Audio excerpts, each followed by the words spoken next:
Levin is on fire. What he will do tonight, you will not see or hear anywhere else on any news channel. In full detail, how this is an illegitimate, secret Soviet-style impeachment coup attempt that is going on in the House. Total lawlessness, all precedent pushed aside, no due process. It should be an affront to every American, whether you're liberal, conservative, Republican, or Democrat. This is about law and justice and constitutionality. By the way, it's something you'd expect to see in the former Soviet Union, as I mentioned, or maybe Venezuela or Cuba or any other. Just first ask a question, then I'm going to let you go, my friend. All right, FISA report's coming out.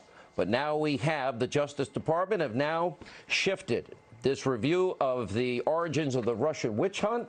And that means the prosecutor running it, John Durham, has the power for subpoena, for witnesses, testimony, documents. He can impanel a grand jury and file charges. This is huge. Your reaction?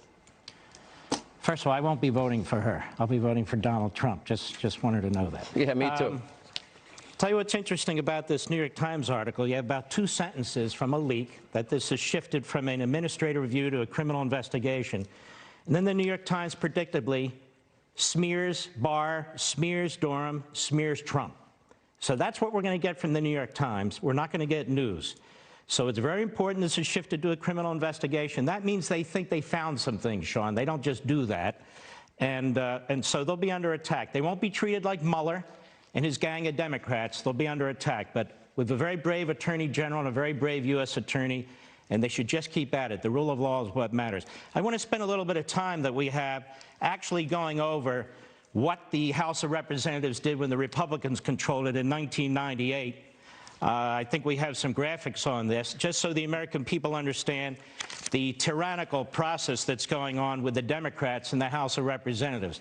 What we have is a rogue Democrat Party in the House of Representatives that's using the institution of the House and the impeachment clause to interfere with the 2020 election. They're interfering with the 2020 election more than the Russians did, more than the Ukrainians did, even though that was bad enough. And they're using our tax dollars to do it. In the report, in October 7, 1998, by the Judiciary Committee to the full House, controlled by the Republicans, they said, "It is the intention of the committee that its investigation will be conducted in all respects on a fair, impartial, and bipartisan or nonpartisan basis. In this spirit, the power to authorize subpoenas and other compulsory process is committed by this resolution in the first instance to the chairman and the ranking minority member acting jointly. If either declines to act, the other may act alone, subject to the right of either to refer the question to the full committee." So there you have an active participation by the minority party. It goes on, and this was presented to the full House for a vote, and it was passed. It says, because the issue of impeachment is of such overwhelming importance, the committee decided that it must receive authorization from the full House before proceeding on any further course of action, because impeachment is delegated solely to the House of Representatives by the Constitution. The full House of Representatives should be involved in critical decision-making regarding various stages of impeachment. Also, a resolution authorizing an impeachment inquiry into the conduct of a president is consistent with past practice. According to Hines precedents, the impeachment of President Johnson was set in motion by a resolution authorizing a general investigation as to the execution of the laws. They went on further. The impeachment investigation of President Nixon was explicitly authorized by the full House.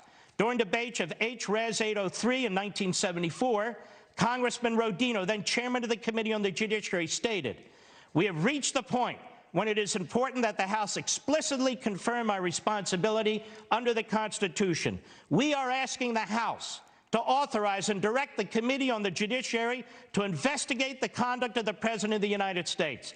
Such a resolution has always been passed by the House. The committee has voted unanimously to recommend that the House of Representatives adopt this resolution. It is a necessary step if we are to meet our obligations. They went on. So Nixon and Clinton got treated fairly. Trump gets treated worse than a terrorist or a mass murderer. They go on. President's procedural rights. Prior to the October 5 committee meeting, some raised concern about procedural fairness and encouraged the committee to adopt rules similar to those adopted by the committee in 1974 with Nixon, which would provide the president with certain procedural rights. After voting on the Hyde resolution, the committee adopted by voice vote a number of protections for the president. The president and his counsel shall be invited to attend all executive session and open committee hearings. The president's counsel may cross-examine witnesses. The president's counsel. The president's counsel may make objections. The president's counsel regarding the pertinency of evidence. The president's counsel should be invited to suggest that the committee receive additional evidence. Lastly, the president or the president's counsel shall be invited to respond to the evidence adduced by the committee at an appropriate time. The provisions will ensure that the impeachment inquiry is fair to the president. I hear some of these legal analysts out there going on and on about that's the next stage. No, I'm afraid not. You didn't have an official vote on an impeachment hearing. This entire thing is the Democrat Party in the House seizing control of the instrumentalities of the House, bastardizing the impeachment clause in order to drive a trial into the general election. Here's a piece from Politico. Wow. Ukrainian government officials, this is from January 2017, written by leftists, tried to help Hillary Clinton and undermine Trump by publicly questioning his fitness for office.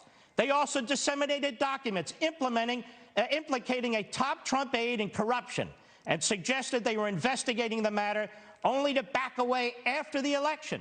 And they helped Clinton allies research damaging information on Trump and his advisors, a political investigation found. It goes in excruciating detail how the Clinton campaign, how the DNC, how the Obama administration in 2016 worked with the corrupt Ukrainian government to help Hillary and undermine the Trump campaign. This is why the president wants to know what the hell happened in 2016. Quickly.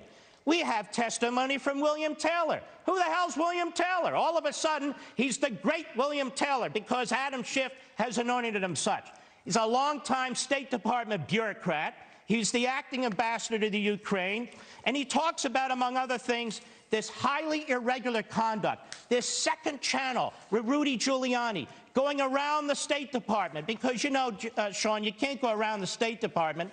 Well, there was a great piece in the Real Clear investigations. And guess what, Sean? George Washington had a private party, Gouverneur Morris, go around Jefferson in the State Department. Bill Clinton used Jesse Jackson and Bill Richardson to go around the State Department. Richard Nixon used Arm & Hammer to go around the State Department. Woodrow Wilson used Edward House to go around the State Department. Warren Harding used James Logan. Jimmy Carter used J. Paul Austin. Franklin Roosevelt used Harry Hopkins. He so used Harry Hopkins to set foreign policy. Harry Hopkins had a room in the White House. He took his baths in the White House. He lived in the White House. And yet they're trying to turn Rudy Giuliani this irregular process.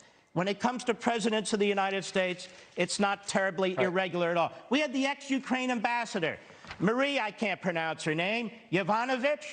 She's angry because the president and his people forced her out of office. Excuse me, you're an Obama holdover. You should get the hell out of office. We had a new election. The president gets to decide. Oh, and while we're at it, the media. You remember, Sean, when the media circled the wagons when the President of the United States said to Jim Acosta effectively, you're disrupting these presidential press conferences. You're a prima donna. This is for the American people. You're not allowed here anymore. Remember what the media did? They go into court. The media circled the wagons. They said, well, this guy's a dictator. We, the press, we have a right to report on what the president's doing. We had press associations. Oh, it was a horrible, horrible thing. Meanwhile, there's still 200 people reporting on what the president has done. Here's my question.